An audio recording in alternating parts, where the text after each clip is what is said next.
आसमानों पर रंग बिरंगे कागजी पतंगों की कलाबाजियां देखने वालों को भी खूब आकर्षित करती है।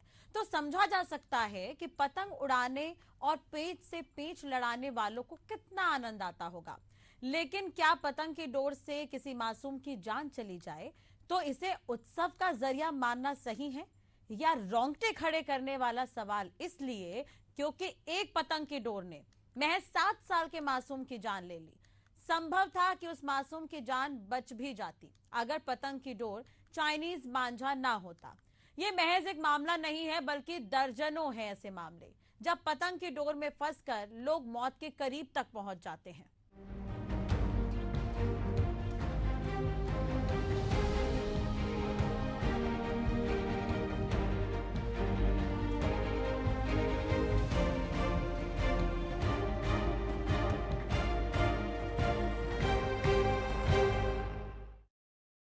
नमस्कार, मैं हूं राजश्री थवाई तो और एशियन न्यूज की बिग स्टोरी में आपका स्वागत है। और आज हम बात करेंगे भारतीय त्योहारों की श्रृंखला में शामिल उस पर्व की जिसमें तिल गुड़ की मिठास है। तो पतंग महोत्सव का आगाज है। जी हां, देश में संक्रांति के पर्व के साथ ही आसमान पर पतंगों की बहार आ जाती है। पतंग उड़ाने के साथ ही पेच लड़ाने और एक दूसरे का पतंग काटने की प्रतियोगिता भी होती है जिसका अलग ही आनंद होता है। लेकिन आज के दौर में पतंग की डोर लोगों के गले काट रही है। देखिए मौत की डोर मांझा पर हमारी खास रिपोर्ट।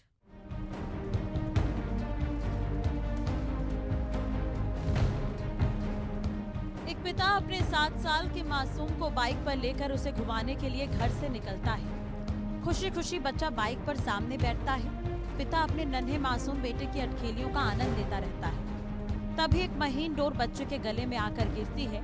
इससे पहले कि पिता को समझ पाता, मासूम के गले से खून का फव्वारा निकल पड़ता है। घबराया पिता अस्पताल पहुंचता है, पर उस मासूम की सांस उखड़ चुकी होती है। ये हृदय विदारक घटना राजधानी रायपुर की है। उस मासूम के लिए मौत का फरमान लेकर आई डोर एक पतंग की थी। जी हाँ, वो मांझा ही था, एक चाइनीज मांझा जिसकी चपेट में वयस्क भी आ जाए तो उस पर भी मौत बनकर टूट जाए। फिर तो वो महज 7 साल का मासूम था।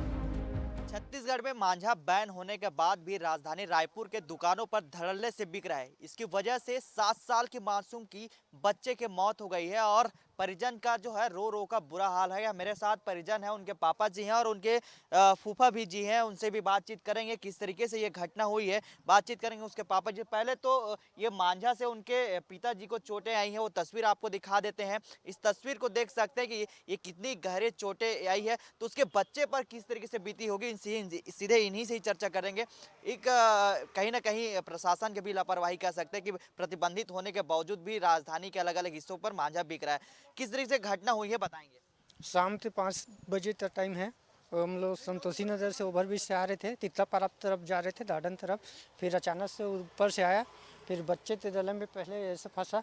उसके बाद ना वो थोड़ा दूर आधे बढ़े हैं, फिर मेरे हाथ में लगा और बच्चा रोने लगा। फिर लेते आए उसको हॉस्पिटल, फिर लेते गए गाड़ी से। कौन सा हॉस्पिटल में पहले आप लोग भर्ती कराया? दूरबीन में पहले ले गए तो वहाँ मना कर दिया। उसके बाद फिर बाल दोपाल में लेते गए। फिर हाँ, और फिर दोनों मना कर दिया। उसके बाद मेताहरा ततलाए, फिर मेताहरा में हुआ, फिर उसके बाद वो डेट हो गई। ठीक, आप उनके फूफा जी हैं। बच्चे को किस तरीके से आप लेके आए हैं? कितना टाइम तक जीवित रहे हैं? तो अगर हॉस्पिटल पर सही समय से इलाज हो जाता तो क्या स्थिति है देखने को मिलती? बहुत ही दुखद घटना है। मेरा नोहरदास साहू नाम है और धनेश के फूफा जी हूँ। मैं लड़के का पुष्कर का दादा हूँ और निश्चित रूप से शाम की घटना है। और अगर प्राथमिक उपचार अगर बाल गोपाल और गुडविल में अगर कर देते, वेंटिलेटर वगैरह की व्यवस्था करते तो ज़रूर जान बच सकती थी। ये घोर लापरवाही उनकी भी है। और जो मांझा पूरे देश में प्रतिबंधित है, चाइनीज़ मांझा, इस पर कड़ी से कड़ी कार्रवाई और प्रतिबंध पर और एक्शन लेना चाहिए शासन प्रशासन को। और माननीय मुख्यमंत्री से मेरा निवेदन है कि इस पर एक्शन लेते हुए पूरे हमारे इस राजधानी में नहीं, पूरे जब देश में प्रतिबंध है तो होना चाहिए। और जो पतंगे उड़ाते हैं, हर आप मकान के ऊपर लेंटर से पतंग उड़ाते हैं, उसके मांझा कटने पर रोड पे आता है। हर रोड जो है बिजी है। आज हमारे परिवार से एक मासूम की जान चली गई, वापस तो आएगा नहीं। लेकिन ऐसी घटना और किसी के साथ ना हो। कल की और 2 घटना हुई है। कोकिल साहिबा जो बाइक से जा रही थी, उसके भी गला कटा है, चोटें आई हैं, एक का अंगूठा कटा है। ना जाने छत्तीसगढ़ में और रोज़ कितने घटनाएं होती होंगी। तो मेरा निवेदन है, और हम लोग पीएम कराने आए हैं, पहले तो हम उनके अंतिम संस्कार करेंगे। और परिवार के ऊपर बहुत ही दुख का पहाड़ है। उसकी माँ का रो रो कर बुरा हाल है, बेहोश की हालत में, फिर होश आता है, फिर बेहोश हो जाती है। इस घटना को लेकर क्या अपराध दर्ज कराएंगे आप लोग? अपराध दर्ज हम तो कराना ही चाहते हैं, और हम टीआई साहब से निवेदन भी किए हैं टिकरापारा थाना में, इस पर एफआईआर हो और इस पर कार्रवाई ज़रूर हो। हम कानूनन कार्रवाई भी चाहते हैं, और भविष्य में ऐसी घटना पुनरावृत्ति ना हो। पुलिस प्रशासन और प्रशासन से क्या अपील करना चाहेंगे कि इस तरीके से घटना ना हो? इसको हाँ, लेकर आप? पुलिस प्रशासन से यही अपील है कि ऐसी घटनाओं पर प्रतिबंधित है तो पूरे छापेमारी होनी चाहिए। ऐसे प्रतिबंधित माजार को बेचने का जो प्रतिबंध लगा है, उस पर तुरंत कार्रवाई होनी चाहिए। ठीक है, ये थे परिजन, उनके पापा जी, और ये उनके धनेश के फूफा जी थे, और जिनको यहाँ बॉडी को लेके आ गया, पीएम के लिए लेके आ गया। अब देखने वाली इनका मांग है कि पुलिस प्रशासन इस पर कार्रवाई करे, ठोस कदम उठाए। प्रतिबंधित होने के बावजूद भी राजधानी के दुकानों पर धड़ल्ले से बिक रहा है, तो कहीं न कहीं अपने आप में बड़ा सवाल है। ये देश का कोई एकमात्र मामला नहीं है कि चाइनीज मांझा की चपेट में आकर किसी को अपनी जान से हाथ धोना पड़ गया। उत्तर प्रदेश में चाइनीज मांझा की चपेट में आकर कई अस्पताल पहुंच चुके हैं, तो वहीं एक जवान की दर्दनाक मौत भी हुई है। हर दिन हो रहे हादसों को लेकर समाज खौफजदा है। पेच लड़ाने का अपना आनंद है, लेकिन जब पतंग की डोर कटती है या फिर टूट जाती है, तो वही डोर किसकी मौत बन जाएगी, इसका अंदाजा नहीं लगाया जा सकता। पर यह बड़ी हकीकत है कि चाइनीज मांझा लोगों के लिए मौत की डोर बनकर मंडरा रही है, जिसके खिलाफ लोगों को प्रदर्शन करने के लिए मजबूर होना पड़ा है। हमारी सभी से अनुरोध है कि ये जो चाइनीज मांझा औरंगाबाद शहर में जो भी बिक्री कर रहा है, कृपया करके वो अपना मांझा बंद कर दें। और सभी नागरिकों से भी अनुरोध है कि चाइनीज मांझा की बिक्री जहाँ कहीं भी हो रही हो, उसकी सूचना हम लोगों को दें या पुलिस को दें। कहीं से बहुत दुर्भाग्य का बात है कि जब चाइनीज मांझा बंद है तो आखिरकार ये बिक कैसे रहा है। छत्तीसगढ़ की राजधानी रायपुर से लेकर दुर्ग, भिलाई, राजनांदगांव समेत अन्य कई शहरों में कई बड़ी घटनाएं हो चुकी हैं। इसके बावजूद शासन प्रशासन की नींद नहीं टूट रही। मामले की गंभीरता के चलते छत्तीसगढ़ हाईकोर्ट को स्वतः संज्ञान लेना पड़ गया है। छत्तीसगढ़ हाईकोर्ट ने छत्तीसगढ़ के मुख्य सचिव को रडार पर लेते हुए जवाब तलब किया है कि गौर करने वाली बात है कि देश में चाइनीज मांझा प्रतिबंधित है। इसके बावजूद यदि बाजार में इसकी बिक्री हो रही है तो जिम्मेदारी बनती है। मैं ओवरब्रिज से नीचे बुक लेने आया था, रामा कॉलेज के पास में ओवरब्रिज से जा रहा था नीचे, तो देखा कि मेरा हेलमेट भी लगा हुआ था। मांझा हेलमेट से अंदर से थोड़ा सा उठा हुआ था, उसके अंदर से घुसा और नाक काटते हुए आँख से काटता हुआ चला गया। क्या था? मांझा था, पतंग वाला मांझा था, चाइनीज मांझा था। उत्सव देश भर के लिए है, लेकिन किसी की जान पर आफत आ जाए, लोगों की जान ही चली जाए, तो ऐसे उत्सव से बेहतर है कि उसे ना ही मनाया जाए।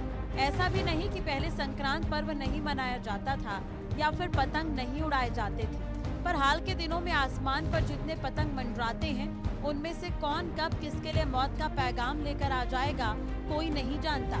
जैसे शाहजहांपुर के एक बाइक सवार युवक के साथ हुआ। कोई भी चीज हो यदि राष्ट्रीय स्तर पर प्रतिबंधित है, इसका सीधा अर्थ निकलता है कि वो चीज घातक है, और जब घातक है, प्रतिबंधित है, इसके बावजूद यदि खुले बाजार में उसकी खरीदी बिकवाली चल रही है, तो सीधा मतलब निकलता है कि कारोबारियों को शह मिल रहा है, जिसका हर्जाना मासूम के साथ ही युवाओं को अपनी जान देकर चुकाना पड़ रहा है। हद तो ये कि नेतागण ऐसे मामलों पर केवल संवेदना व्यक्त कर प्रशासन को निर्देशित किए जाने की बात कहते हुए किनारे हो जाते हैं, जबकि होना तो ये चाहिए कि ऐसे मामलों पर तत्काल सख्ती से एक्शन लिया जाए। हाँ, दुखद है, ये दुखद है। और मैं प्रशासन से अभी कहा भी है, अगर इस प्रकार के मंजे जो है वो अगर कोई बेचता है तो उसको जब्त करें, और जो हमारे बच्चे हैं, जो उनके अभिभावक हैं, उन सबसे भी मेरा निवेदन है कि थोड़ा सावधानी रखें, क्योंकि ये बड़ी घटना, बहुत दुखद घटना है, और आने वाले समय में इसकी पुनरावृत्ति न हो, इसका मैंने शासन प्रशासन से भी कहा। बात समझने की है कि आखिरकार चाइनीज मांझा को मौत की डोर क्यों कहा जा रहा है। दरअसल भारत में पतंग की डोर सामान्य धागा में माड़ की लेप लगाकर तैयार करने की परंपरा थी। आज भी ये मांझा बनाया भी जाता है और बिकता भी है, लेकिन डिमांड चाइनीज मांझे की बनी रहती है। वजह पतंग उड़ाने वालों की चाहत होती है कि आसमान पर केवल उनकी ही पतंग बच जाए और बाकी कट जाए, जिसके लिए चाइनीज मांझा खरीदा जाता है। इस मांझे में नायलॉन का उपयोग किया जाता है, जिसे और भी ज्यादा धारदार बनाने के लिए कांच के बुरादे की लेप लगा दी जाती है।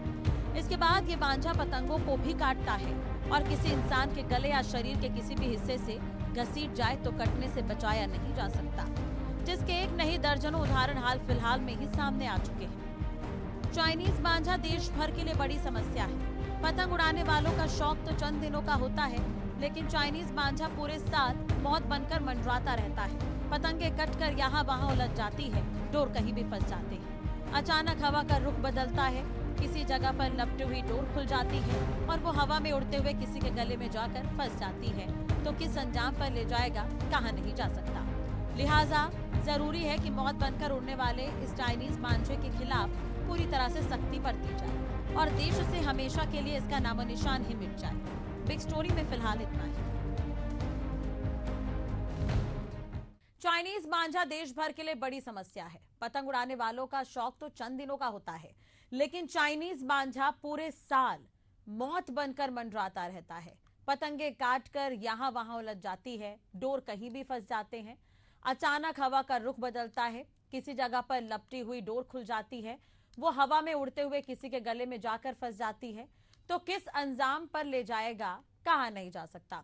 लिहाजा जरूरी है कि मौत बनकर उड़ने वाले इस चाइनीज मांझे के खिलाफ पूरी तरह से सख्ती बरती जाए और देश से हमेशा के लिए इसका नामो निशान ही मिटा दिया जाए। बिग स्टोरी में फिलहाल इतना ही। खबरों के लिए आप देखते रहिए एशियन न्यूज।